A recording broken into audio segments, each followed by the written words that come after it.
Here's a video showing you how the Notgrass Exploring Economics book works. So at the beginning, it does have this page that says how to use the curriculum, but you see here is Unit 1, and then there are 5 lessons. So it might be good to do one of these each day, or if you have co-op, then you'll have to maybe double up on a day or do one on a weekend or something like that. But this page tells you which books you're going to be using. So for this first unit, the Bible, making choices, and then it says Silas Marner, but we are not doing the literature section, so you don't have to use the Silas Marner. The Making Choices book looks like this, and it's called Readings in Economics, and this is just some like essays and speeches and things like that, so, or letters. So occasionally you'll have to read something from this book.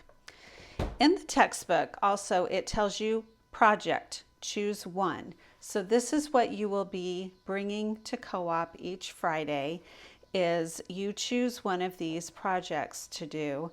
Sometimes it's writing an essay. This is 300 to 500 words, or creating a poster, or conducting an interview. And then, as I said, we're not doing the literature portion. And then you'll see here how much you'll be reading each day. So this is one day through about here. So then it says assignments for lesson 1. Again, don't do the literature part. It says choose one of the projects, and then student review. So your student review book looks like this. So at the end of each day's reading, you will answer the questions in your student review book. And so it's like 10 questions. It looks like each lesson has 10 questions. Now, unfortunately, there's not enough places or room to write the answers here. So bring a spiral notebook or whatever you like to have your answers in, because we will go through those on Friday when we have our class. So Unit 1 has, like I said, 5 lessons right there. And then you'll see Unit 2, and that will be the next week's work. So make sure that you get all of Unit 1 done before our first class. So you need to read lessons 1, 2, 3, 4, and 5. So that gives you an idea of how much reading is necessary for the first unit.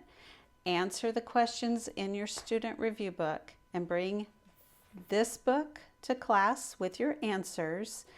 Bring your quiz and exam book with you, because we will do the quiz at the end of class. So we'll go through all the answers. We'll talk about everything from Unit 1. So by the time you do the quiz at the end of class, you'll probably know all the answers, and this won't be a problem at all.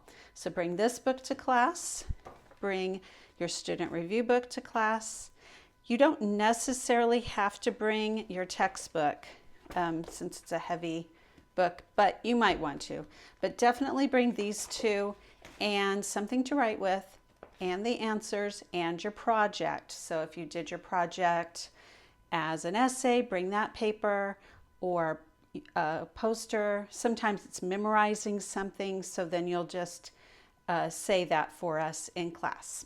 All right, hopefully that all makes sense.